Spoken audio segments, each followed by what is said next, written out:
Thank you very much, Lindsay. You always find something new to say that I'm not expecting, but thank you for those words. I do appreciate it very much. And can I thank David, not just for an amazing and inspiring speech, but for his constant support over not only the 15 years that I've been in the European Parliament, but long before that too, for encouraging me all through my political career, and that is true too of all the members of Plaid Cymru. So I'd like to thank everyone and our incredible staff. It would have been impossible to do this job without our whole team working at all levels in all parts of Wales and of course in London. So diolch yn fawr I bawb. I'd also like to take this opportunity, although I think she may have just left, to thank Amy Kitcher, a Liberal Democrat colleague, former Merthyr candidate, who has announced that in this election she will be doing what Leanne has asked people across Wales to do and lend Plaid Cymru her vote.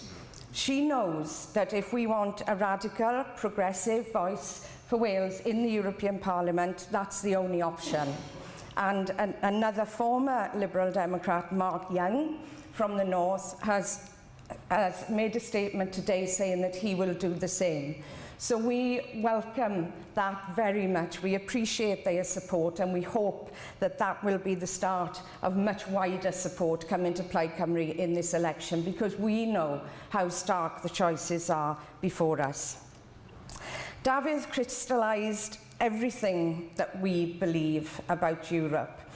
Today, the 9th of May, is Europe Day. It marks the declaration by Robert Schuman in 1950, which laid the foundation of the European Union. David has shown how Plaid Cymru has always seen our future in Europe, but more than that, how we have made Europe work for Wales at those times and on those issues which really mattered. I remember too the meeting with Commissioner Michel Barnier and what a difference that made.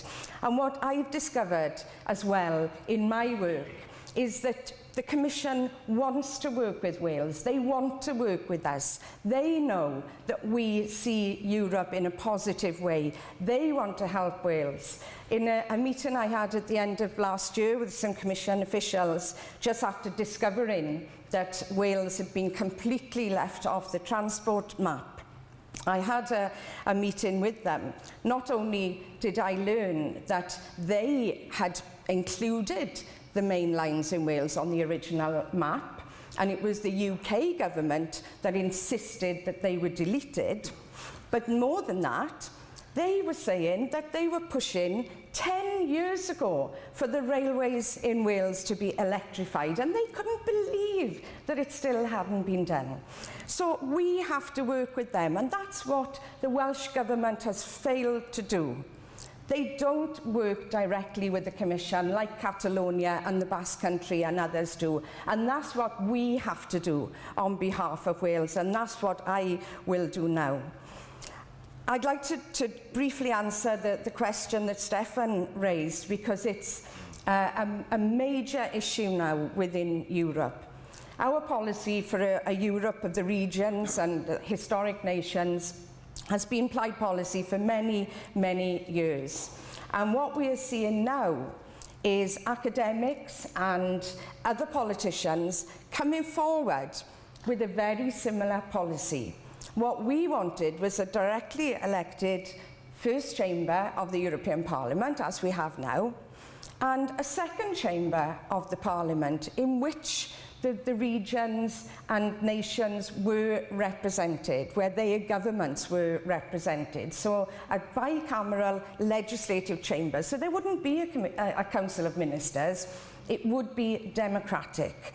And this is something that will be debated and evolved in the months to come. But it's something where we have actually been ahead of many other parties. We've got more work to do on it, but our future Europe, our vision for the future of Europe, is one in which everyone is recognised, everyone is equal.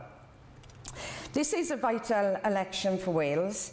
It's an election about who can be trusted to put the needs, the interests and the ambitions of Wales first in Europe. What's at stake in this election is our chance to build a successful, sustainable economy so that Wales can stand on its own 2 feet as an equal partner in that Europe of the future. More than 150,000 jobs, nearly 1 in 10, rely on our trade with the EU. There's been billions of pounds of investment in training, jobs, infrastructure in West Wales and the valleys. Our farmers and food producers depend on the Common Agricultural Policy.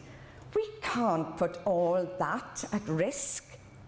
For communities like Merthyr and like the Rhondda, where I live, for communities across Wales, only Plaid Cymru can be your voice in Europe. And we say your voice and Wales's voice because we are the only party that speaks for the interests of the people of Wales. We listen to the people of Wales, we talk to the people of Wales, and we vote in the interests of the people of Wales. Nobody else does that. The Westminster parties, as we've heard, have a track record of putting their own party priorities in London ahead of our needs. On the economy, on jobs, the environment, fighting climate change, agriculture, tourism, transport, whatever it is, the story is always the same. Plaid Cymru's loyalty, my loyalty, has always been to the people of Wales. I'll always put Wales first. I'll always work for Wales. We want change in Europe, but our change is based on a positive vision of what Wales can achieve in Europe. It's based on a Europe that works for equality, for peace and for justice. On behalf of the Plaid candidates, Mark, Stephen, Johan and myself, can I express our heartfelt thanks for the backing that we have had during this campaign. There's an incredible amount of work going on across the country at the moment. We've just got 13 days to go, so my plea to you is keep going, please. We are up to the challenge. We really are up to this challenge, but it is a challenge. With your support, they will not silence Wales's voice. In fact, we'll have a stronger voice than ever before. Diolch yn fawr, ymlaen.